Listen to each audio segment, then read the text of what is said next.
Hello everyone, आज हम class 6 NCERT science का चैप्टर 5 सेपरेशन ऑफ सब्सटेंसेस समझेंगे। तो चलिए स्टार्ट करते हैं। Let's get started. So in our daily life there are many instances when we notice a substance being separated from a mixture of materials. मतलब हमारे पूरे daily life में हम काफ़ी सारी चीज़ें देखते हैं। जब जैसे मान लीजिए आप कोई चीज़ सेपरेट हो रही हो, एक दूसरे से अलग हो रही हो। जैसे कि जो चाय के पत्ते होते हैं, जब हम चाय को जब गर्म कर कर छन्नी में छानते हैं, स्ट्रेनर में छानते हैं, छन्नी को हम इंग्लिश में स्ट्रेनर कहते हैं। तो स्ट्रेनर में जब हम इस तरीके से छानते हैं तो यहाँ जो है साबुत चाय हमारी आ जाती है कप में, और बाकी जो ये जो केटल होती है उसमें जो है चाय की पत्ती बच जाती हैं। तो ऐसे मतलब हम डेली लाइफ में काफ़ी बार चाय जब हम छनती है तो आपने देखा होगा कि चाय का जो चाय होती है वो तो ग्लास में आ जाती है और चाय की पत्ती रह जाती हैं। तो इस तरीके से दो चीज़ अलग हो रही हैं। अब ऐसे आपने देखा होगा जो ग्रेन है, गेहूँ है, उसके ऊपर से जो लगा होता है, जैसे गेहूं के ऊपर कुछ ऐसे इस तरीके का नहीं लगा होता, स्टॉक जो उसका लगा होता है उसको हम हटाते हैं हार्वेस्ट करते समय। या आपने देखा होगा दूध या दही में से हम बटर निकालते हैं और उसके बाद दूध या दही बनता है, इसे हम अलग करते हैं। तो जैसा इतनी सारी चीज़ों को हम डेली लाइफ में अलग करते ही रहते हैं। तो सेपरेट का मतलब जैसे कोई चीज़ को अलग करना जो एक दूसरे में मिक्स हो, ठीक है। तो as we learn in chapter 3, हमने चैप्टर 3 में पढ़ा ही है साइंस के कि कॉटन जो होती है, कॉटन का जो एक फूल नहीं, एक प्लांट होता है कॉटन का, एक फल होता है, और उस फल के ऊपर ऐसे कॉटन चारों तरफ लगे होते हैं और अंदर बीज होते हैं। तो हम बीज को बाहर निकालते हैं और कॉटन को साबुत बीज छुड़ाकर उसमें से, यानी बीज को हम अलग सेपरेट करते हैं और फिर हम कॉटन उसमें से छांटते हैं। तो इस तरीके से हम बीज को अलग कर रहे हैं। तो ये सेपरेशन होती है, यानी किसी भी चीज़ में से दो चीज़ों को अलग करना। अब चाय में से हमने चाय पत्ती अलग की और चाय जो होती है वो अलग की। तो इस तरीके से इसे हम सेपरेशन कहते हैं। शायद आपने दलिया या पोहा खाया होगा। अब आप क्या करते हैं कि जो मिर्ची होती हैं, काफ़ी लोगों को मिर्ची नहीं पसंद होती, तो वो मिर्ची को पहले ही छान कर, मतलब छान कर नहीं, अलग कर कर सेपरेट कर कर रख लेते हैं। दलिया या पोहा, यहाँ पर पिक्चर दे रखी है, इसमें जितनी भी देखो ये मिर्ची पड़ी हुई है, इनको साइड में लोग निकाल कर रख लेते हैं। उसके बाद सेपरेट कर कर, मिर्ची को सेपरेट करने का मतलब है मिर्ची को निकाल कर फिर पोहा दलिया जो भी है उसे खाना स्टार्ट करते हैं। तो इसको ही हम सेपरेशन कहते हैं। अब हमने कई सारे ये ले लिए, एग्जांपल्स ले लिए, जिससे हमें पता चल गया व्हाट इज़ सेपरेशन, यानी किसी भी चीज़ को अलग करने को हम सेपरेशन कहते हैं। अब सपोज़ करिए कि आपके पास एक बास्केट है जिसमें मैंगोज़ और गुआवाज़ हैं। अब मैंगोज़ और गुआवा में से आपको दोनों सेपरेट करने हैं, अलग अलग करने हैं। तो आप मैंगोज़ को एक जगह आराम से रख लेंगे और एक जगह रख लेंगे गुआवाज़ को, ठीक है। तो ये तो बहुत सिंपल सेपरेशन हो जाती है। लेकिन अगर क्या हो, what would you do, pick out one kind and place them in a separate container, right. ये तो बहुत ईजी है, सेम्स ईजी, काफ़ी ईजी है। लेकिन अगर जिसे भी आपको सेपरेट करना हो, अलग करना हो, वो बहुत ही ज़्यादा छोटा हो, जैसे कि नमक हो गया, तो आप हाथों से उसको सेपरेट नहीं कर पाएंगे, है ना। मैंगो और गुआवा से वो काफ़ी छोटी चीज़ हो तो आप क्या करेंगे, आप उसे वो नहीं कर पाएंगे, हाथों से नहीं कर पाएंगे। इमेजिन कीजिए कि आपके पास एक ग्लास है जिसमें मिट्टी और नमक मिक्स है और आपको वो दोनों अलग अलग निकालने हैं। तो ये तो इम्पॉसिबल है हमारे लिए सॉल्ट को और सैंड को अलग अलग करना हाथों से, है ना।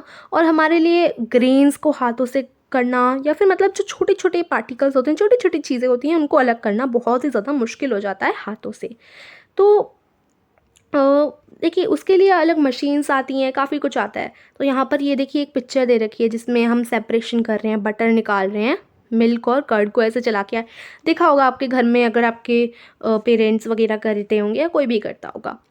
तो देखिए हम ये पढ़ रहे थे कि छोटी चीज़ों को हम हाथों से नहीं निकाल पाते, है ना। अब जैसे देखिए यहाँ पर एक एक्टिविटी दे रखी है आपको, टेबल, इस वाले में टेबल में यहाँ पर जैसे राइस में से अगर हम कंकड़ निकालें तो राइस में से कंकड़ हम निकालते हैं, क्यों निकालते हैं, क्योंकि कंकड़ का हमें कोई यूज़ नहीं होता।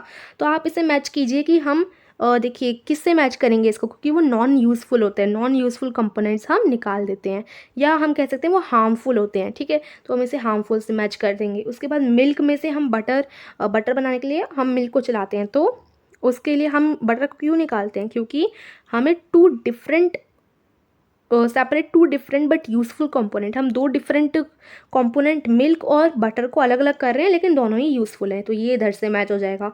उसके बाद चाय के पत्ते हम क्यों निकालते हैं, चाय की पत्ती छन्नी से क्यों छानते हैं, क्योंकि वो हमारे कोई काम की नहीं होती, तो ये इससे मैच हो जाएगा। तो इस तरीके से आप मैच कीजिए, यही बोला गया है इसमें। छोटी सी एक्टिविटी आप कर सकते हैं आराम से। उसके बाद देखिए आगे जो हम पढ़ रहे थे यहाँ पर out grains of sand by hand, process with its purpose and the way separated components are used. We see that before we use a substance, we need to separate harmful or non-useful substances that may be mixed with it. तो यही बोला गया है कि हमें ना कभी कभी क्या होता है, जैसे आपकी जो होती है दाल हो गई, पल्सेस यानी दाल और राइस हो गए, उनमें कभी कभी कंकड़ आ जाते हैं, कभी कभी मिट्टी आ जाती है बारीक बारीक सी, तो उसको आप अलग कर लेते हैं, छान लेते हैं। क्यों? क्योंकि या तो वो हमारे काम की नहीं है, या वो हमारे दांतों के लिए या किसी भी चीज़ के लिए हार्मफुल है। जैसे कंकड़, कंकड़ भी छोटे छोटे से ही होते हैं, आपने कभी कभी देखा होगा, राइस में पड़े होते हैं, और फिर उसे अलग करना होता है, हमें हमें सेपरेट करना होता है। तो the substances can be separated may be particles of difference ऐसे तो मटेरियल्स। अब जो भी आप अलग अलग करेंगे, फॉर एग्जांपल अब देखिए जो कंकड़ है वो साइज़ उसका बड़ा है थोड़ा, या इस कंकड़ से भी बड़े पार्टिकल को हमें अलग करना होता है कभी कभी, तो कंकड़ का साइज़, डिफरेंट साइजेस या डिफरेंट मटेरियल्स को हम अलग अलग करते हैं। अब 3 टाइप के मटेरियल होते हैं, सॉलिड, लिक्विड, गैस। या तो आप किसी सॉलिड यानी ठोस चीज़ को अलग करेंगे, या आप तरल चीज़ को करेंगे, या फिर गैस को करेंगे अलग, है ना। तो 3 टाइप के मटेरियल्स होते हैं। और उसके बाद so how do we separate substances mixed together if they have so many different properties। अगर किसी की प्रॉपर्टी सॉलिड है, किसी की लिक्विड है, किसी की गैस है, तो देखिए गैस को तो हम हाथ से थोड़ा ना निकाल पाएंगे, तो हम देखते हैं कि अलग अलग सब्सटेंसेस को हम सेपरेट कैसे करें। अब देखिए काफ़ी सारे सेपरेशन के मेथड होते हैं, काफ़ी सारे तरीके होते हैं जिससे हम किसी भी चीज़ को अलग कर सकते हैं। जैसे के लिए एक सिंपल मेथड होता है हैंड पिकिंग का। हैंड पिकिंग का जो मेथड होता है उसका मतलब सिंपल है कि हम हाथों से किसी भी चीज़ को अलग कर रहे हैं सब्सटेंस को, तो वो है हैंड पिकिंग। अब जैसे आप बाहर से किसी ग्रेन यानी गेहूं ले लीजिए और पेपर पे गेहूं को रख लीजिए। एक्टिविटी में बोला गया है कि आप पेपर पे गेहूं को रख लीजिए और उसके बाद गेहूं में से जो स्टॉक होते हैं उनको आप हाथों से निकालिए, या फिर आप कंकड़ निकाल लीजिए हाथों से। तो हाथों से जो भी चीज़ हम सेपरेट करते हैं ना, निकालते हैं, उस मेथड को हम हैंड पिकिंग कहते हैं। ठीक है, कि हम हाथों से निकाल रहे हैं। हैंड मतलब हाथ, पिकिंग मतलब निकालना या लेना। तो हैंड पिकिंग यानी हम किसी भी चीज़ को, कंकड़ को, राइस में से कंकड़, राइस में कंकड़ पड़े होते हैं तो आप हाथों से ही तो निकालते हैं कंकड़ को। तो जब आप निकाल रहे होते हैं तो वो आप कौन सी प्रोसेस कर रहे होते हैं, हैंड पिकिंग वाली प्रोसेस कर रहे होते हैं, राइट। आई होप आपको समझ आया होगा। This method of handpicking can be used for separating slightly larger size impurities like the pieces of dirt, stone and husk from wheat, rice और pulses। तो देखिए हैंड पिकिंग आप कब करते हैं, जब आपको थोड़ी बड़ी मात्रा मतलब बड़ी चीज़, साइज़ में बड़ी चीज़ निकालनी हो। क्योंकि फिंगर से, हाथों से तो हम बड़ी चीज़ें निकाल पाते हैं, ऐसा थोड़ी ना कि हम बहुत बारीक डस्ट निकाल लें हाथों से। डस्ट वगैरह निकालने के लिए अलग अलग चीज़ आती हैं, जैसे छन्नी हो गई। अब हाथों से हम वही चीज़ निकाल सकते हैं जो कि हमारे हाथों में आ जाए, थोड़ी सी बड़ी हो। तो जो लार्जर साइज़ की होती हैं सब्सटेंसेस, उन्हीं को हम हाथों से निकालते हैं। और in such situations we find that hand picking is a convenient method of separating substances. यानी जो नॉर्मल साइज़ की चीज़ें होती हैं उन्हें तो हम आराम से हैंड पिकिंग के मेथड से हाथों से निकाल सकते हैं, राइट। जैसे यहाँ पर एक पिक्चर में देखिए, ये व्हीट है और इसमें से कंकड़ निकाले जा रहे हैं। Hand picking stones from grain से, मतलब गेहूं से पत्थर निकाले जा रहे हैं, हैंड पिकिंग की जा रही है, यानी हाथों से निकालना। तो ये तो हमारा पहला मेथड हो गया। हैंड पिकिंग का क्या मतलब होता है, हाथों से जब भी हम निकालते हैं तो इसको हम हैंड पिकिंग कहते हैं, राइट। नेक्स्ट मेथड है हमारा थ्रेशिंग। थ्रेशिंग क्या होती है, तो आपने देखा होगा जो वीट होता है, वीट होता है या पैडी होता है, उनके ऊपर स्टॉक्स लगे होते हैं। जैसे आप खेत में कभी गए होंगे तो काफ़ी सारी फसलें होती हैं, उनमें गेहूँ, बाजरा, कई सारी फसलें आपने देखी होंगी, और उनके ऊपर क्या लगा होता है, एक तरीके से उनके ऊपर ना थोड़ा वाइट सा लगा होता है, कुछ अलग सा लगा होता है। जैसे यहाँ पर एक देखिए, यहाँ पर ऐसे ऐसे ऐसे ऐसे और आपने देखा होगा लगा होता है। तो उसको हम सेपरेट करने के लिए क्या करते हैं वो हम पढ़ते हैं। तो देखिए हम पहले बात करेंगे ग्रेन की। जो ग्रेन होता है, जो गेहूँ होता है, तो जो गेहूँ होता है, ग्रेन होते हैं, ये सारी चीज़ें होती हैं, उनके ऊपर थोड़ा स्टॉक लगे होते हैं और एक ऐसा पार्टिकल होता है जिन्हें गेहूँ, बाजरा इन सब में से निकालना होता है, उसी को हम स्टॉक कहते हैं, ठीक है। तो उसे कैसे निकालते हैं, देखिए each stalk has many grain seed attach to it. देखिए आपने देखा होगा कि जो हमारा वीट होता है उसमें ऐसे ऐसे ऐसे ऐसे ऐसे लगे होते हैं और इनके अंदर ऐसे बीज होते हैं, कई सारे अटैच होते हैं बीज, है ना। स्टॉक में बीज अटैच होता है और हमें बीज अटैच होते हैं, यही बोला गया है, यस। उसके बाद देखिए imagine the number of grain seed in 100 of bundles of stock lying in the field. अब कई सारे ऐसे हमें वीट के प्लांट दिख जाए और उनमें से हमें स्टॉक अलग करना हो, सिर्फ सीड निकालने हो, तो कैसे फार्मर करता होगा। इतने सारे सीड्स होते हैं, हाथों से निकालना तो इम्पॉसिबल हो जाता होगा। तो देखिए मैंगोज और गुआवास की तो बात अलग है, वो आप तो ट्री से निकालेंगे, लेकिन जो ग्रेन होता है, जो गेहूँ होता है, उसके जो सीड होते हैं वो बहुत ही स्मॉलर होते हैं मैंगो या गुआवा से, तो उन्हें निकालना स्टॉक से इम्पॉसिबल होता है। तो देखिए इन्हें सेपरेट करने के लिए क्या होता है, उन्हें स्टॉक से सेपरेट करने के लिए क्या करते होंगे, किसी मशीन का या छन्नी, बहुत बड़ी छन्नी आती है जैसे इस पिक्चर में आपको दिखा रखा है, यस यहाँ पर देखिए ये जो है इस टाइप का कुछ मटेरियल सा होता है, कुछ थिंग होती है जिससे हम छान छान कर हिला हिला कर जो बीज हैं उनको अलग कर लेते हैं स्टॉक में से, ठीक है। तो इस प्रोसेस को जब हम गेहूं में से, वीट में से, किसी भी प्लांट से, किसी भी हार्वेस्ट करते समय बीज अलग करते हैं, तो इस प्रोसेस को हम थ्रेशिंग कहते हैं। जब हम ग्रेन से, ग्रेन के स्टॉक से बीज अलग करते हैं तो उस प्रोसेस को क्या कहते हैं, थ्रेसिंग कहते हैं। अब देखिए इसकी definition, the process that is use to separate grain from stalks etcetera is threshing. तो ये आपको याद रखने वाली चीज़ है कि थ्रेशिंग किसको बोलते हैं। थ्रेशिंग यानी जब भी हम गेहूं के स्टॉक में से बीज को अलग करें। थ्रेशिंग के बाद हमने पहले हैंड पिकिंग पढ़ा, हैंड पिकिंग मतलब हाथों से अलग करना, और थ्रेशिंग मतलब ग्रेन में से, ग्रेन के स्टॉक में से बीज को अलग करना। क्लियर है, right, okay. In this process the stalks are beaten to free grain seed. और इस प्रोसेस में एक छन्नी टाइप के आते हैं जिसमें से हम ग्रेन सीड को निकाल लेते हैं स्टॉक के अंदर से। अब देखिए थ्रेशिंग बुलक से भी होती हैं, जो जानवरों की मदद से भी होती हैं। थ्रेशिंग के लिए मशीन्स आती हैं, छन्नी आती हैं, और काफ़ी लार्ज क्वांटिटी में हम ग्रेन उनसे निकाल सकते हैं, ठीक है। तो थ्रेशिंग हमने पढ़ लिया, थ्रेशिंग मतलब गेहूं में से, गेहूं के स्टॉक में से बीजों को अलग करना।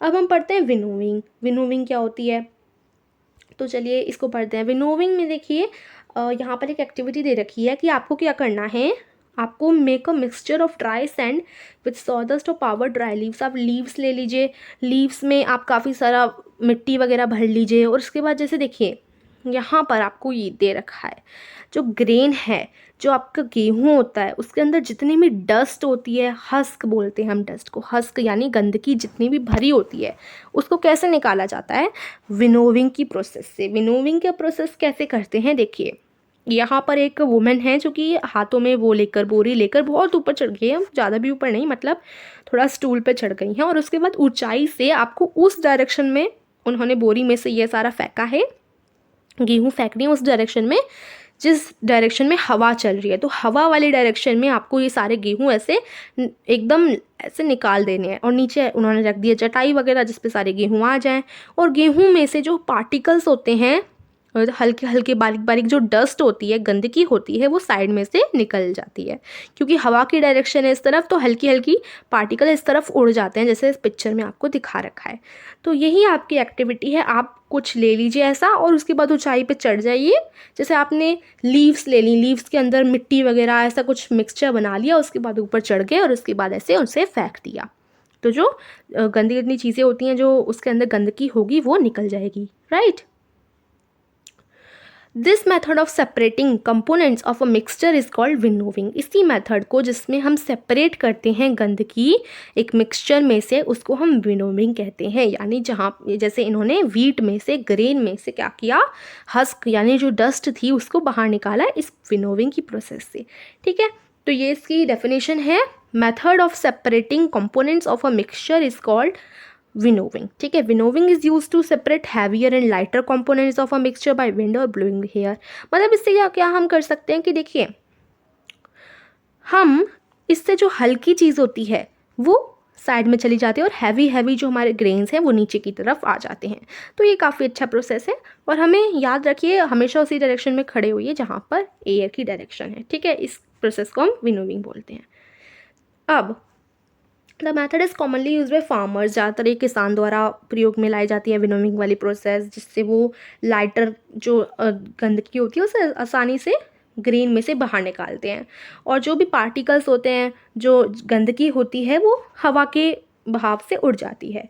अब जो ग्रेन के सीड होते हैं वो सेपरेट भी हो जाते हैं, ठीक है। और विनोविंग आराम से ये की जा सकती है और काफ़ी पर्पस के लिए की जा सकती है, जैसे आपका खेत है तो आप उसके लिए विनोविंग का यूज़ कर सकते हैं एक्सेट्रा। उसके बाद देखिए सीविंग। अब हम सीविंग के बारे में पढ़ेंगे। सीविंग क्या होती है, कभी कभी क्या होता है हम ना आटे, आपने देखा होगा आटा में हम क्या करते हैं छन्नी से आटे जैसे देखिए छन्नी है, छन्नी में आटा आप छानते हैं तो जो आटा है वो उधर आ जाता है और ऊपर जो है हल्का हल्का मोटा मोटा जो चीज़ होती है वो ऊपर की तरफ छन्नी में बच जाती है। ये आपने देखा होगा, अगर आपकी मदर करती होंगी, है ना, आपने भी किया होगा शायद कभी। तो देखिए we need to remove impurities in grain that may be present in it. तो हम क्या करते हैं छन्नी से आटे को छान लेते हैं। स्टेविंग अलाउज द, जो हम सीविंग पढ़ रहे हैं, सीविंग वाली प्रोसेस जो है इसी को हम सीविंग कहते हैं। यानी छन्नी से जब हमने छान लिया तो ये हमने सीविंग कर ली। तो सीविंग से क्या होता है, जो आटा है, आटा के जो पार्टिकल्स होते हैं वो तो अच्छे अच्छे मतलब जो एकदम बारीक आटा होता है वो तो होल्स में से निकल जाता है, और जो बिगर बड़े बड़े जो बच जाते हैं वो सीव में रह जाते हैं। सीव बोलते हैं छन्नी को, ठीक है, सीव में रह जाते हैं, ठीक है। और सीव, सीव यानी छन्नी हो गई, और सीविंग करना यानी छन्नी में से किसी भी चीज़ को छानना, सीविंग करना, ठीक है। इम्प्योरिटीज लाइक हर्स, स्टोन, ये सब रिमूव हो जाते हैं। Usually a bag full of wheat is poured on a slanting sieve. The sieving remove piece of stone, stalk and husk that may still remain with wheat after threshing and winnowing। अब देखिए जब हम क्या करते हैं wheat में threshing और winnowing वाले स्टेप कर लेते हैं तो wheat में से जो पत्थर मोटे मोटे बच जाते हैं वो हम सीविंग करके निकाल लेते हैं। अब देखिए सीविंग का मैं एक और आपको एग्जांपल देती हूँ। यहाँ पर आपने जब देखा होगा जो वो लोग होते हैं जो कि घर वर बनाते हैं, तो जो रेत होती है, रेत में मोटे मोटे कंकड़ पड़े होते हैं। तो देखिए उन्होंने इतनी बड़ी सेविंग की, एक छन्नी आती है और इससे वो सेविंग करते हैं और सारी जो बारीक बारीक रेत होती है वो तो नीचे आ जाती है और ऊपर सारे कंकड़ बच जाते हैं। तो यानी सीव से, छन्नी से सीविंग, छन्नी से छानने को हम सेविंग वाला प्रोसेस बोलते हैं, ठीक है। तो ये आपको करना है और सेविंग इसी प्रोसेस को हम बोलते हैं। तो अब देखिए एक्टिविटी 4। आप एक छन्नी लीजिए, छन्नी में आप थोड़ा आटा डाल सकते हैं और उसके बाद आप आराम से छान सकते हैं, ये इस एक्टिविटी में बोला गया है। नेक्स्ट हम पढ़े तो ये है सेडिमेंटेशन, डिकेंटेशन और फिल्ट्रेशन। ये क्या चीज़ें होती हैं, अब हम इनके बारे में थोड़ा पढ़ लेते हैं, ठीक है। Sometimes it may not be possible to separate components of a mixture by winnowing or hand picking। तो देखिए कभी कभी क्या होता है कि किसी मिक्सचर में बहुत ही ज़्यादा हल्के और बारीक मिट्टी होती है जो कि विनोविंग हम कर लें चाहे हम हैंड पिकिंग कर लें, इनसे मतलब वो नहीं हो पाता। चाहे हमने विनोविंग वाली प्रोसेस देखी थी, ये वाली प्रोसेस कर लें या फिर हम हाथों से उसे हटा दें, तो नहीं, कभी कभी हैंड पिकिंग कर लें, विनोविंग कर लें, उससे कभी कभी जो भी कॉम्पोनेंट होते हैं वो नहीं निकल पाते। फॉर एग्जाम्पल के लिए यहाँ पर बताया गया है जैसे डस्ट हो गई या फिर मिट्टी के पार्टिकल हो गए राइस में या दालों में, तो कभी कभी वो नहीं छूट पाते। तो हम इन इम्प्योरिटीज़ को सेपरेट कैसे करें राइस और पल्सेस में से। तो आपने देखा होगा राइस, जब भी आप चावल या फिर कोई भी दाल होती है उससे पकाने से पहले, आप कुकिंग करने से पहले क्या करते हैं, राइस या पल्सेस को यूजुअली आप क्या करते हैं, पानी से धो लेते हैं कुकिंग करने से पहले। तो जब भी आपकी मम्मा चावल बनाती हैं तो उससे पहले वो धुल लेती हैं, है ना, उनमें पानी डालते हैं तो जैसे डस्ट पार्टिकल्स हो गए या जितनी भी हल्की हल्की बारीक बारीक रेत भरी होती है ना वो दूर हो जाती है। These impurities go into water. Now what will sink to the bottom of the vessel, rice or dust? Why? Have you seen that the vessel is tilted to pour out the dirty water? तो देखिए इस पूरे जो हमने पढ़ा उसमें क्या है, देखिए हम कौन सा प्रोसेस पढ़ रहे हैं, अभी हम पढ़ रहे हैं, देखिए जैसे इसमें राइस और पल्स, दाल वगैरह को हम पहले धो लेते हैं, इतना तो हमने पढ़ लिया। कुकिंग करते समय आपकी माँ धो भी लेती होंगी, है ना। धोने के बाद क्या होता है, जैसे हमने धो लिया उसके बाद पानी डाल दिया। फॉर एग्जांपल के लिए मैं आपको बताती हूँ कि जैसे ये हमारी बाउल है, इसमें राइस भरे हुए हैं और हमने इसमें पानी डाल दिया, तो क्या होगा, the heavier component in the mixture settles after water is added to it. तो देखिए जैसे हमने पानी डाला तो जो भारी भारी कंपोनेंट होंगे वो नीचे की तरफ सेटल हो जाएंगे, यानी जो आपकी राइस है जिस पे आपने पानी डाला है वो तो नीचे की तरफ चले जाएंगे सारे राइस, और जो ऊपर ऊपर क्या आ जाएगी, हल्की चीज़ आ जाएगी, यानी जो आपकी बारीक बारीक सैंड है या मिट्टी है, जो भी कंकड़ वगैरह जो भी आपके पतले पतले बारीक बारीक होंगे गंदगी, वो ऊपर की तरफ आ जाएगी। तो आप क्या करेंगे, राइस को ऐसे दबाकर थोड़ा टेढ़ी सी बाउल करके ये जो ऊपर की गंदगी है पानी सहित उसे फेंक देंगे, ठीक है। तो ये होता है ये आप पूरा प्रोसेस समझ लीजिए। अब देखिए, जब हम किसी भी चाहे वो राइस हो या पल्स हो, किसी में भी पानी ऐड करते हैं और वो जो हैवियर कंपोनेंट होता है जैसे दाल हो गई, वो नीचे जाकर बैठ जाती है, तो इस प्रोसेस को हम क्या कहते हैं, सेडिमेंटेशन कहते हैं। ठीक है, with the heavier component in the mixture settles after water is added to it, the process is called sedimentation. तो ये आपको याद में रखना है, क्या है, वही सिंपल सी चीज़ है। और जब भी आप पानी डालेंगे तो जब चावल नीचे जाकर बैठ जाएंगे और गंदगी ऊपर आ जाएगी, तो उस प्रोसेस को हम सेडिमेंटेशन कहते हैं। ठीक है, तो ये आप डेफिनेशन याद कर दीजिए, when the heavier component in a mixture settles after water is added to it, the process is called sedimentation. ठीक है, अब नेक्स्ट देखते हैं हम लोग, when the water along with the dust is removed. अब देखिए, इतना इतना तो हो गया कि जब जो चावल है, हमने पानी डाला तो चावल नीचे की तरफ आ गए, गंदगी ऊपर की तरफ आ गई, इसको तो हमने सेडिमेंटेशन कह दिया। अब पानी के सहित जब हम उस गंदगी को फेंक देते हैं तो उसको हम डीकेंटेशन कहते हैं। When the water along with the dust is removed, the process is called decantation। तो जब हम, जैसे ये देखिए, हमने ये बाउल हमने बना ली, यहाँ पर तो राइस आ गए, हमारे सारे राइस आ गए, इधर ऊपर की तरफ हमारी गंदगी आ गई, ऊपर की तरफ पानी भी है और उसके अंदर गंदगी भी है। अब हमने पानी के साथ उस गंदगी को फेंक दिया, और जब हमने उस गंदगी को फेंक दिया तो हमारे पास क्या बचा, सिर्फ चावल बचे, है ना। तो ये जब हम फेंक देते हैं ना पानी सहित उस गंदगी को, इस प्रोसेस को हम डिकंटेशन कहते हैं। ठीक है, डिकंटेशन की भी यहाँ पर फुल फॉर्म दे रखी है, फुल फॉर्म नहीं, डेफिनेशन क्या है, when the water along with the dust is remove, the process is called decantation. ठीक है, तो आपको ये याद रखना है, ये पूछी जा सकती है। अब देखिए, let us find a few other mixtures that can be separated through sedimentation and decantation. तो हमने पढ़ा सेडिमेंटेशन, जब चावल नीचे की तरफ आ जाए और गंदगी ऊपर की तरफ आ जाए, डिकंटेशन जब हम गंदगी और पानी को फेंक दें। तो ये दोनों प्रोसेस से हम क्या क्या सेपरेट कर सकते हैं, अब हम ये पढ़ते हैं। अब यही फॉर्मूला, यही जो हमने पढ़ा, इससे हम दो लिक्विड जब वो एक दूसरे से मिक्स हो जाते हैं तो उनको हम सेपरेट कर सकते हैं।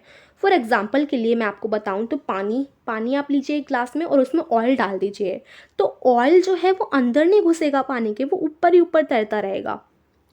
तो अब ऑयल को और वाटर को हम अलग अलग कैसे करें, इस प्रोसेस से, सेडिमेंटेशन और डिकंडेशन की प्रोसेस से हम ये कर सकते हैं। कैसे, चलिए अब हम जानते हैं। If a mixture of such liquids is allowed to stand for some time, they form two separate layer. अब जैसे आपने पानी लिया था, पानी मान लो आधा कप है, या आधा कप से थोड़ा पौना कप है, यानी थोड़ा ऊंचा है पानी आधे कप से।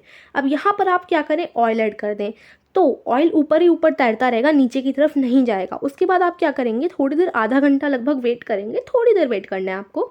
तो आप जब आएंगे तो आप देखेंगे कि पानी यानी वाटर की एक लेयर बन गई है और ऑयल यानी ऑयल की एक लेयर बन गई है, दो अलग अलग लेयर बन गई हैं। ठीक है, जैसे मैंने यहाँ पर ड्रॉ किया, यहाँ ओ का मतलब है ऑयल की लेयर ये रही, वाटर की लेयर ये रही, दो अलग अलग लेयर आपको पानी में दिखाई देंगी। ठीक है, the component that forms the top layer can be separated by decantation. अब डिकेंटेशन की प्रोसेस से हम ऑयल वाली लेयर को सेपरेट कर सकते हैं। Let us again consider a mixture of solid and liquid. कैसे कर सकते हैं, देखिए, हम एक बार डिकंटेशन का प्रोसेस क्या था कि हम उसमें पानी ऐड कर लेंगे और उसके बाद जैसे देखिए गंदगी तो ऊपर की तरफ आई गई ना, तो हम थोड़ा ग्लास को टेढ़ा करके ऑयल वाले एरिया को निकाल लेंगे किसी बाउल में या किसी भी चीज़ में, और पानी नीचे की तरफ बच जाएगा। ठीक है, तो ये हो गया हमारे डिकंटेशन वाली प्रोसेस से हमने क्या किया, ऑयल और वाटर को अलग कर दिया। अब दोबारा से हम कंसिडर करते हैं, एक मिक्सचर बनाते हैं सॉलिड और लिक्विड का। अब इतना तो हमने जान ही लिया ना कि हम डिकंटेशन वाली प्रोसेस से ऑयल और वाटर को अलग अलग कर सकते हैं, है ना। उसके बाद देखिए, अब हम एक और ट्राई करते हैं, एक और चीज़ सॉलिड और लिक्विड वाली। देखिए, अब मैं आपको बताती हूँ क्या करना है। इसके लिए आप क्या कीजिए, जब भी आप चाय बनाते हैं या आपकी कोई भी बनाता है चाय, तो आप क्या करते हैं, चाय की पत्ती छन्नी में छान लेते हैं, स्टेनर में छान लेते हैं। लेकिन अगर हम बिना छन्नी के इसको करें तो कैसे होगा, डिकंटेशन की प्रोसेस से हम कर सकते हैं ना। डिकंडेशन यानी ऊपर वाला, देखिए मैं आपको बताती हूँ, it helps a little but do you get still a few leaves in your T. अब देखिए आपको क्या करना है, यहाँ पर ये देखिए सॉइल और वाटर वाला दे रखा है। पहले हम देखते हैं, जैसे ये रहा हमारा चाय की जो आपका पैन होता है, इसमें चाय है मान लीजिए। ठीक है, अब आप क्या करेंगे कि चाय में से छन्नी में नहीं छानेंगे, आप क्या करेंगे, डायरेक्ट क्या करेंगे, थोड़ा मतलब आप थोड़ा ना साइड में जिसमें भी आपकी चाय है किसी पैन में होगी, किसी बर्तन में आपकी चाय तो होगी ना, तो बर्तन को थोड़ा साइड में से लेकर थोड़ा, जैसे हमने डिकंडीशन की प्रोसेस में क्या किया था कि हमने जब गंदगी ऊपर की तरफ आ गई थी और चावल नीचे की तरफ रह गए थे, इसी तरीके से चाय का हमारा है। चाय में क्या है, देखिए चाय में क्या होता है, चाय में ऊपर की तरफ चाय होती है, नीचे की तरफ चाय पत्तियाँ होती हैं। तो जैसे हमने गंदगी निकाल दी थी, उसी तरीके से हम चाय को थोड़ा सा साइड में बाउल को कर कर निकाल देते हैं, इस तरीके से कप में कर लेते हैं। तो क्या होगा, इस प्रोसेस से थोड़ी सी चाय पत्ती हो सकती है आपके इसमें आ जाए, जो भी आपका कप है उसमें आ जाए, लेकिन ऐसा नहीं है कि पूरी की पूरी चाय पत्ती आपके कप में चली जाएगी। बिना छन्नी के भी हम छान सकते हैं, अगर है नहीं तो हम कर सकते हैं डिकंटेशन की प्रोसेस से, लेकिन थोड़ी सी आपकी कप में वो आएगी, वो क्या कहते हैं, चाय की पत्ती आएगी। हो सकता है आ जाए, क्योंकि हम बिना किसी छन्नी के छानते हैं तो आ जाती है कभी कभार। ठीक है, तो आप डिकंटेशन की प्रोसेस से कर सकते हैं इसको, ट्राई डिकंटेशन इन और लीव्स। हाँ, तो now pour a tea through strainer, did all the tea leaves remain in the strainer? क्या सारी की सारी स्ट्रेनर में टी लीव्स बची हैं? नहीं बची, मतलब सारी की सारी ही बची हैं, बस थोड़ी सी जो है कप में चली गई हैं। तो देखिए इस डिकंडीशन के प्रोसेस से क्या होता है, हमें थोड़ा मुश्किल होती है और जो हमारा कप है उसमें चाय की पत्ती थोड़ी आ भी जाती हैं। तो इसी वजह से हम छन्नी का यूज़ करते हैं, और छन्नी का जब हम यूज़ करते हैं तो छन्नी के यूज़ को हम फिल्ट्रेशन कहते हैं। Which method of separating tea leaves from prepare tree is better? अब बताइए, जब हम छन्नी से छाने यानी फिल्टरेशन, अब आप ये ध्यान में रखिए कि छन्नी से छानने वाले मेथड को हम फिल्ट्रेशन कहते हैं। जब भी हम चाय को या किसी भी चीज़ को छन्नी में छाने ना, तो वो हम फिल्ट्रेशन कर रहे हैं। ठीक है, अब बताइए फिल्ट्रेशन अच्छा मेथड है या डिकंटेशन अच्छा मेथड है चाय को कप में लेने के लिए? मेरे हिसाब से फिल्ट्रेशन अच्छा मेथड है, क्योंकि अगर हम डिकंटेशन करेंगे तो क्या होगा, चाय की पत्ती थोड़ी सी कप में आ जाएंगी और ये गलत हो जाएगा। अब फिल्ट्रेशन करेंगे तो छनकर आएंगी, यानी चाय की पत्ती, जैसे आप छन्नी में छानते हैं ना चाय को, तो जब आप छन्नी में छानेंगे ना चाय चाय को अगर आप छन्नी में छानेंगे तो ऊपर ही ऊपर छन्नी के रह जाएंगी चाय की पत्ती, बाकी खाली जो लिक्विड वाली चाय होगी वो आपके कप में आ जाएगी। तो फिल्ट्रेशन ज़्यादा अच्छा है डिकंटेशन से। ठीक है, अब हम एक और एग्जांपल लेते हैं of water that we use. Do all of us at all times get safe water to drink? Sometime water supplied through taps में भी मडी। कभी कभी क्या होता है, आपकी जो टैप होती है उनमें से पानी कैसा आता है, गंदा आता है, मडी आता है। राइट, मड़ी का मतलब कभी कभी उसमें से बदबू आती है, जो भी आपके टैप में से पानी आता है, नल में से पानी आता है। काफ़ी बार हुआ होगा टैप में से पानी कभी कभी साफ़ नहीं आता, पीने वाला नहीं आता, कभी कभी कीचड़ भरा आ जाता है और बदबूदार भी आ जाता है, काला भी पड़ जाता है। तो हमेशा पानी ऐसा नहीं है कि सप्लाई अच्छा ही होगा। The water collected from pond और रिवर में ऑल्सो भी मडी, स्पेशली आफ्टर रेन। क्या होता है, पानी कहाँ से आता है, तालाबों से आता है, नदियों से आता है, और कभी कभी बारिश की वजह से तालाब और नदियाँ भी गंदी हो जाती हैं। और जब वो गंदी हो जाती हैं तो हमारा पानी भी नल में गंदा ही आता है। अब देखिए, अब हम एक मेथड देखते हैं जिससे हम क्या करेंगे, वी यूज़ सम मेथड, कुछ मेथड हम देखेंगे जिससे हम सेपरेट करेंगे किसको, insoluble impurities like soil from the water. पानी में से हम मिट्टी को अलग करने की कोशिश करेंगे। ठीक है, जैसे आपका पानी है, पानी कभी कभी मिट्टी भरा आ जाता है नल में, अब उसमें से आप सॉइल जो है उसको अलग कैसे करें, मिट्टी को अलग कैसे करें और पानी को साफ़ कैसे करें, ये चीज़ हम देखते हैं। अब देखिए, अब क्या करना है आपको, कुछ मडी वाटर ले लेना है। मडी वाटर यानी थोड़ा कीचड़ भरा पानी ले लेना है। अगर आपकी कभी टैप में आ जाए, या हो सकता है आपके आसपास कोई नदी या तालाब हो, तो उधर से आप कीचड़ भरा पानी ले आइए जिसमें मिट्टी पड़ी हो, गंदा पानी मतलब। और अगर आपके आसपास नदी वगैरह नहीं है तो आप क्या कीजिए, पानी लीजिए और उसमें मिट्टी घोल दीजिए, तो क्या हो गया, वो गंदा पानी आपका तैयार हो गया। अब देखिए, गंदा पानी तो हमारा तैयार हो गया, अब इसे आधे घंटे तक आपको रखे रहने देना है। उसके बाद जैसे आप आधे घंटे तक रखे रहेंगे, उसके बाद जब आप देखेंगे उसको, तो क्या होगा, कुछ जो सॉइल है, जो भी मिट्टी होगी ना पानी में, वो कहाँ आ जाएगी, पानी के नीचे की तरफ। जैसे ये हमारा यहाँ पर देखिए एग्जांपल दे रखा है, सॉइल और वाटर हमने मिला लिया, उसके बाद देखिए आपकी जो मिट्टी है वो अंदर की तरफ चली गई सारी मिट्टी, और ऊपर की तरफ आपका पानी रह गया।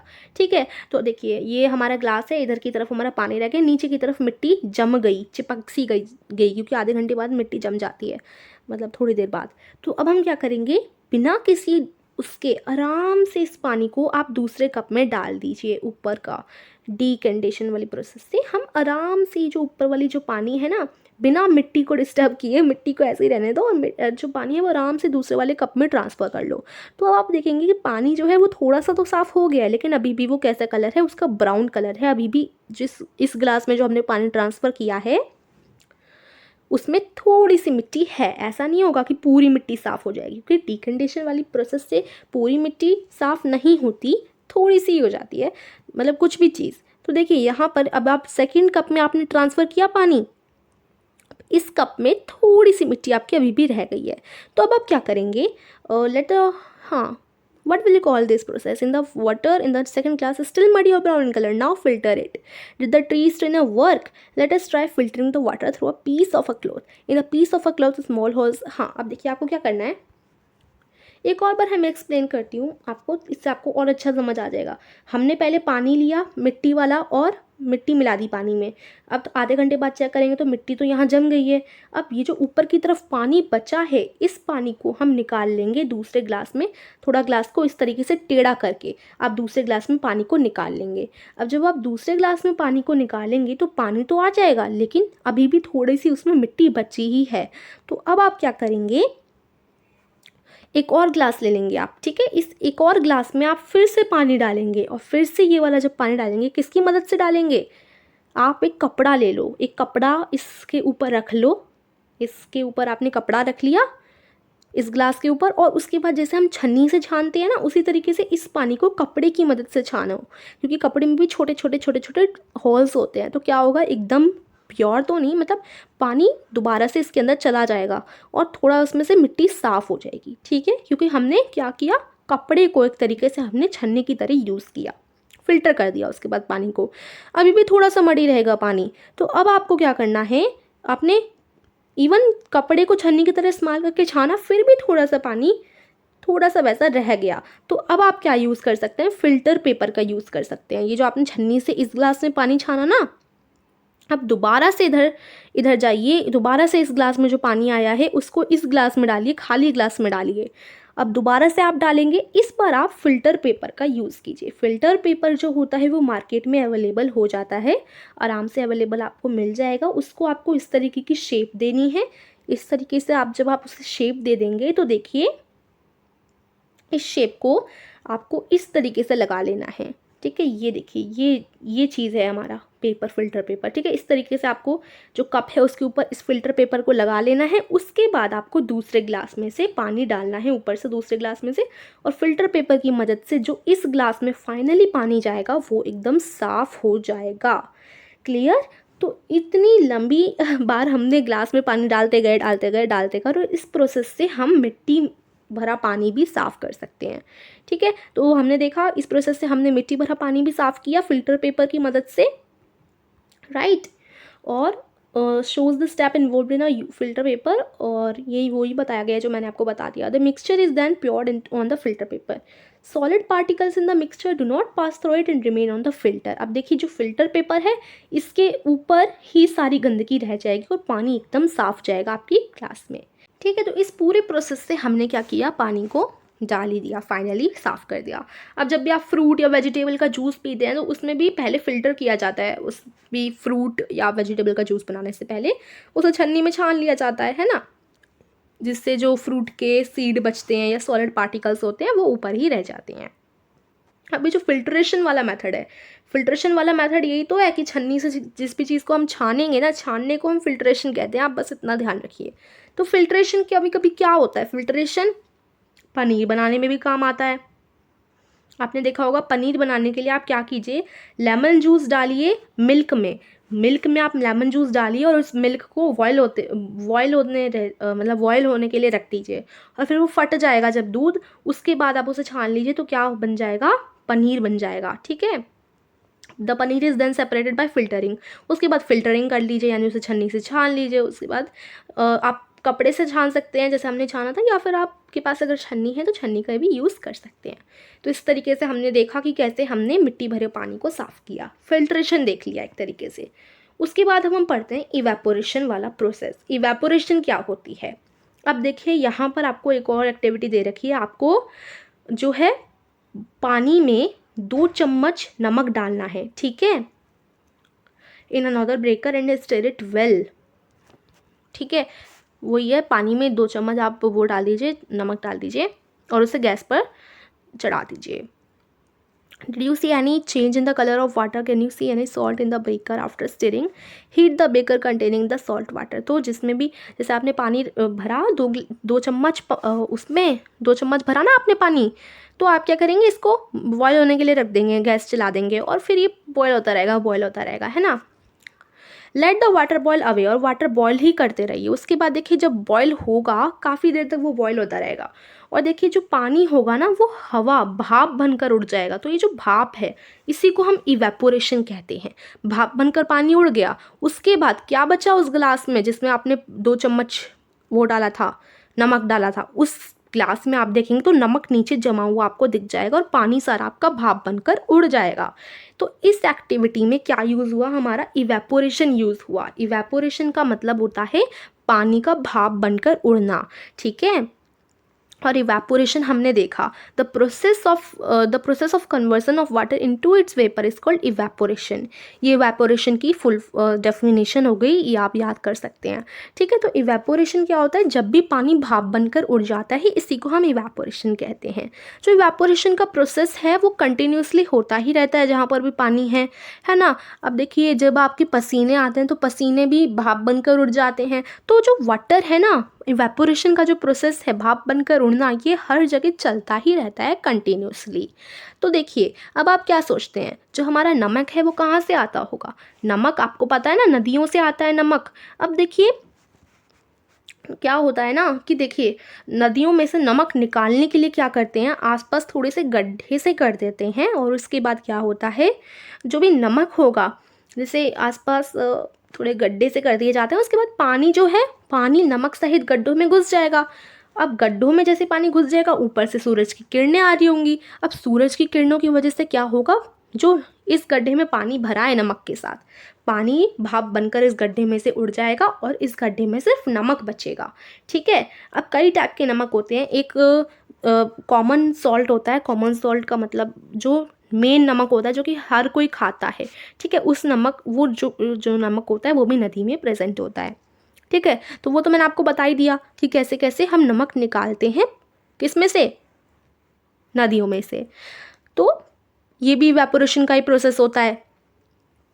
Okay, common salt is then obtain from the mixture of salt by further purification. उसके बाद जो नमक बचता है गड्ढे में, नमक पानी तो गड्ढे का उड़ गया, पानी हवा इवेपोरेशन बन के, उसके बाद जो नमक बचा ना गड्ढे में, वो नमक जो होता है उसे भी बाद में छाना जाता है, प्योरीफाई किया जाता है, ठीक है। वो सारी चीज़ें इस चैप्टर में नहीं है, वो हम आगे फर्दर क्लासेस में पढ़ेंगे, आगे जो क्लासेस आएंगी।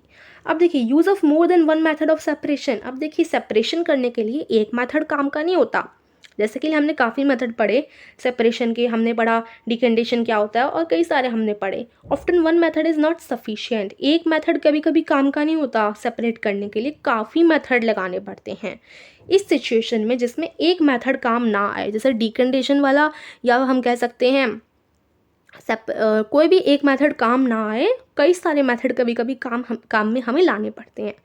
तो उस चीज़ के लिए आपके लिए ये एक्टिविटी है, ये थोड़ी बड़ी सी एक्टिविटी है बट आप समझ जाएंगे। देखिए इसके लिए आपको क्या करना है, मिट्टी लेनी है, सैंड और नमक लेना है। अब मिट्टी और नमक मिक्स हो गए, अब आप इनको सेपरेट कैसे करोगे, इससे हम हैंड पिकिंग थोड़ी ना कर सकते हैं। हैंड पिकिंग यानी हाथों से थोड़ी ना इसको निकाल सकते हैं, और ना ही हम इसके लिए कोई और मेथड यानी विडोइंग वगैरह यूज़ कर सकते हैं। अब देखिए मिट्टी और नमक को अलग करने के लिए हमें सिंपली क्या करना है, आप एक नॉर्मल सा ग्लास ले लीजिए, ग्लास में आपने मिट्टी और नमक मिला दिया, मिट्टी और नमक को अब हमें अलग अलग करना है, तो मिट्टी और नमक आपने ग्लास में डाल दिया, ठीक है। उसके बाद आपने ग्लास में पानी मिला दिया, ठीक है, क्लियर है, पानी मिल गया और पानी के अंदर क्या है, मिट्टी और नमक पड़े हुए हैं। उसके बाद आपको क्या करना है, इसको थोड़ी देर के लिए रखे रहने देना है ग्लास को।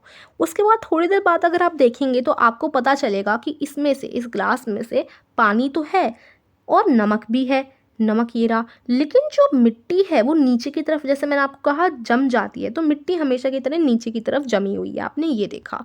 तो अब देखिए नीचे की तरफ मिट्टी जम गई, अब हम इसको छान लेते हैं या डिकंडेशन वाले मेथड से दूसरे क्लास में कर लेते हैं, ठीक है। तो आपको सिंपली इसे छन्नी से छान लेना, या आप डिकंडीशन वाला मेथड लगा सकते हैं, ग्लास को टेढ़ा करके निकाल सकते हैं। क्योंकि आप देखिए ऊपर क्या बचा, मिट्टी तो नीचे जम गई, अब ऊपर सिर्फ पानी और नमक बचा।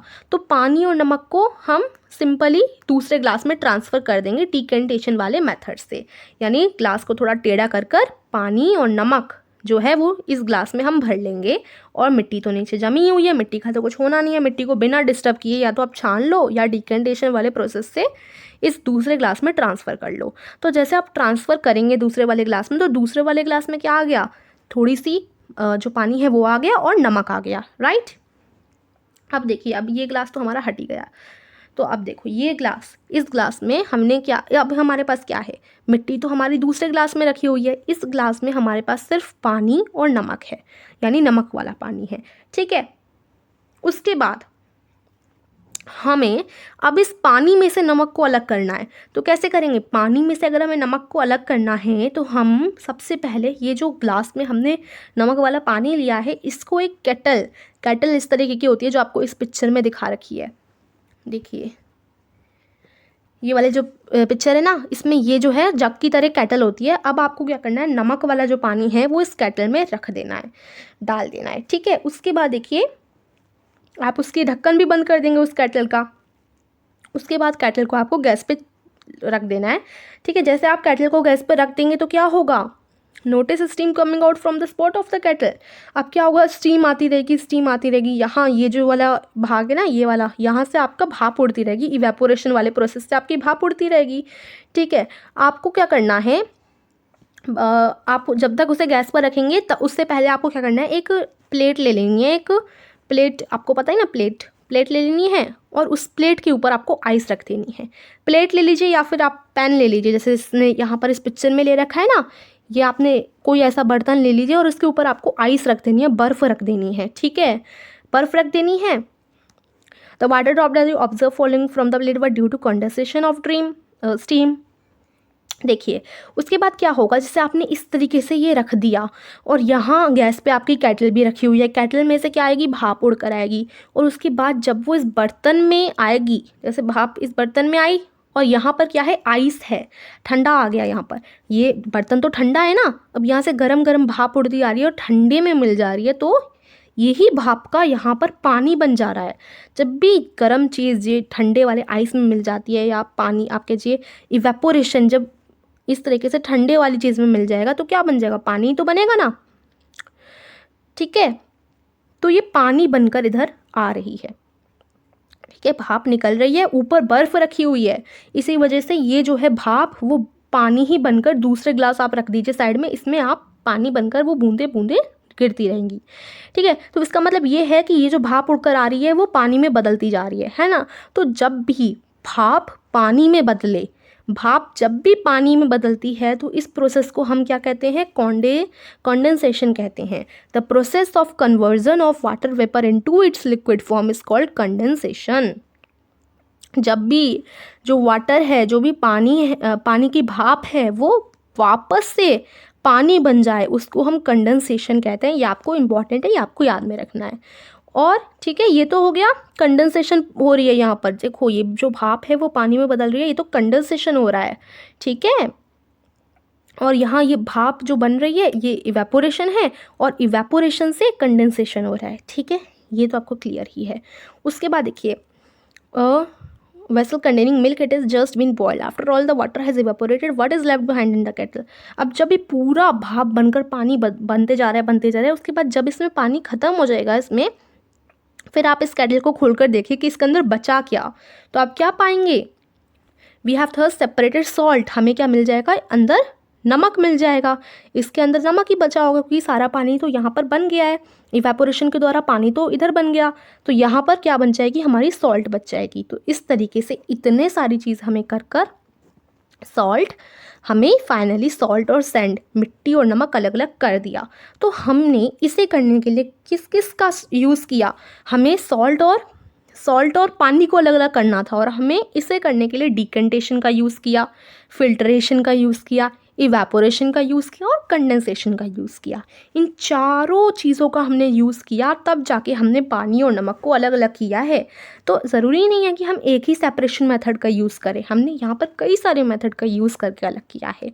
तो ये हमारा था पूरी चीज़। उसके बाद देखिए पहेली ने एक प्रॉब्लम फेस की है, उसने यही वाला पूरा प्रोसेस यूज़ किया, जो वो होती है सॉल्ट होता है नमक में, उसने मिट्टी मिला दी, उसके बाद यही सब किया जो हमने अभी इस एक्टिविटी में देखा।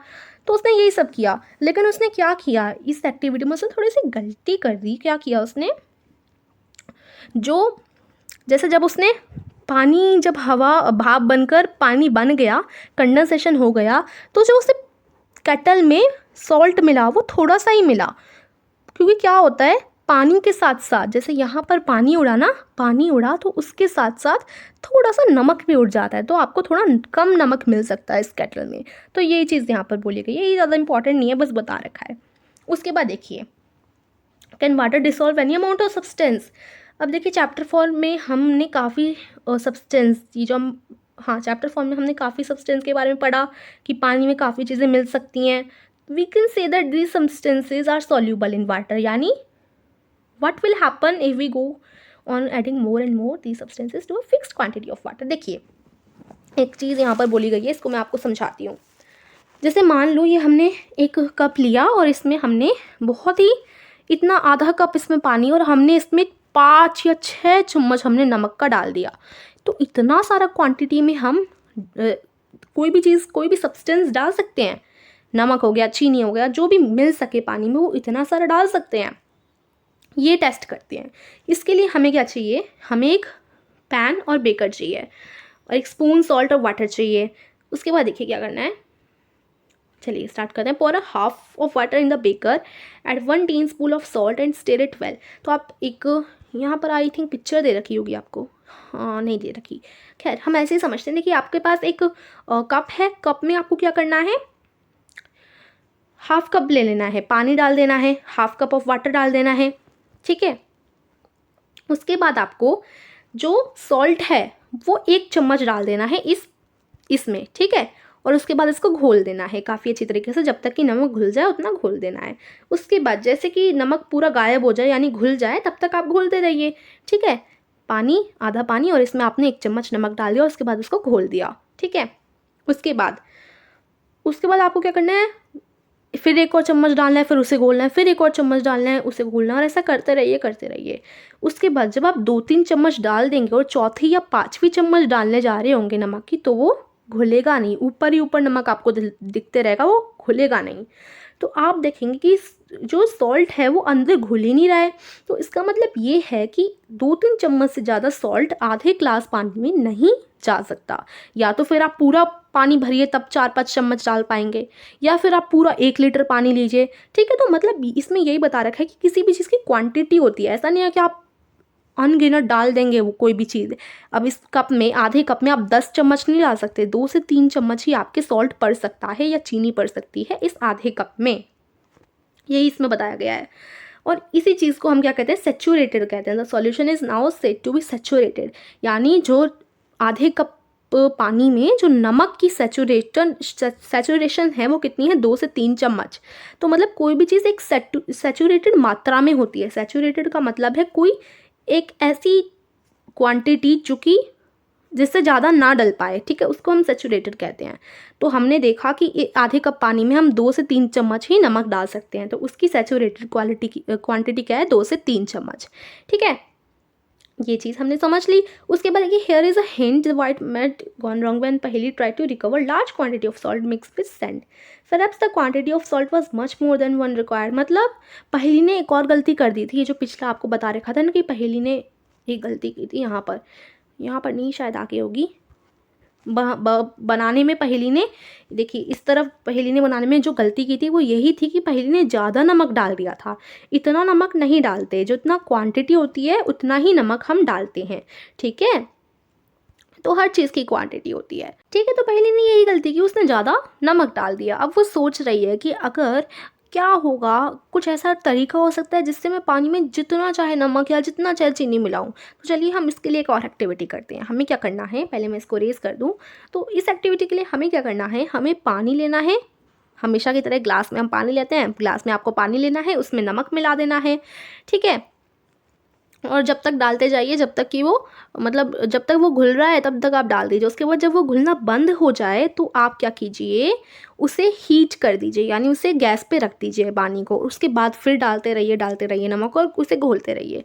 तो आपको क्या मिलेगा, आपको ये मिलेगा कि जब आपने गैस पे चढ़ाकर वो पानी डाला, सॉरी सॉल्ट डाला पानी में, तो वो सॉल्व हो गया, यानी घुल गया, ठीक है।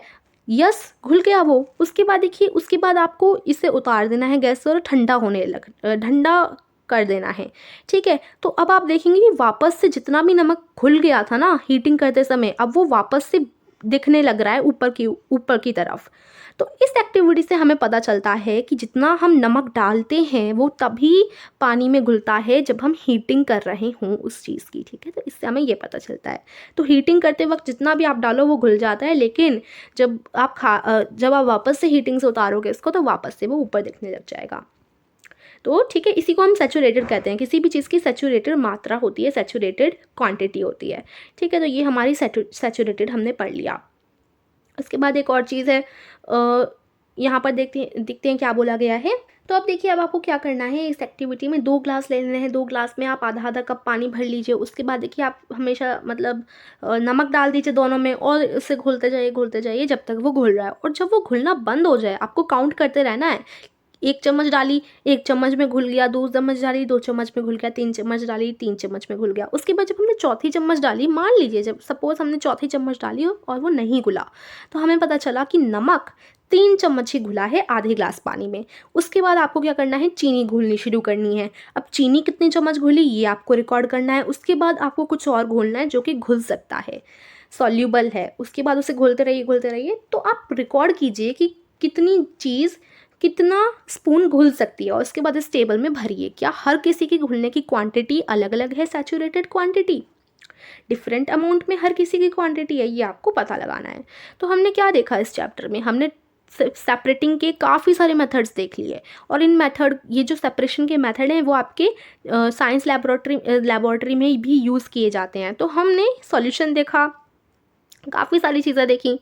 We also learn that a solution is prepared by dissolving a substance in a liquid. और हमने देखा कि कोई भी सॉल्यूशन हम तब बना पाते हैं जब हम, मतलब वही है कि किसी भी सब्सटेंस पे हम काफ़ी ज़्यादा कोई भी चीज़ ऐड नहीं कर सकते। और एक solution is said to be saturated if it can not dissolve more of the substance और इट। अगर कोई एक सॉल्यूशन, मान लीजिए नमक तब सैचुरेटेड हो जाएगा जब वो नहीं घुलेगा। जैसे देखिए, ये हमारा पानी है, पानी में नमक नहीं घुला, तो नमक की सैचुरेटेड क्वांटिटी 3 चम्मच थी, ठीक है। तो इसको हम सैचुरेटेड या सैचुरेशन कहते हैं। तो यहीं पर हमारा चैप्टर फिनिश होता है। और उसके बाद देखिए, इसकी समरी भी यहाँ दे रखी है, इसको भी एक बार पढ़ लेते हैं। Hand picking, winnowing, sieving, sedimentation, decantation, filtration, ये सारे मेथड हमने पढ़े। इसके अलावा भी काफ़ी चीज़ें पढ़ी और इनसे हम सेपरेट कर सकते हैं किसी भी मिक्सचर से, किसी भी 2 चीज़ हो उनको, ठीक है। तो ऐसे ही इसी चीज़ के साथ हमारा चैप्टर फिनिश होता है। और हमने इसमें कई सारे मेथड देखे सेपरेशन के। और अगर आपको समझ आया तो प्लीज़ वीडियो को लाइक कीजिए, शेयर कीजिए अपने फ्रेंड्स के साथ, और हमारे चैनल को सब्सक्राइब करना ना भूलिए। Thank you.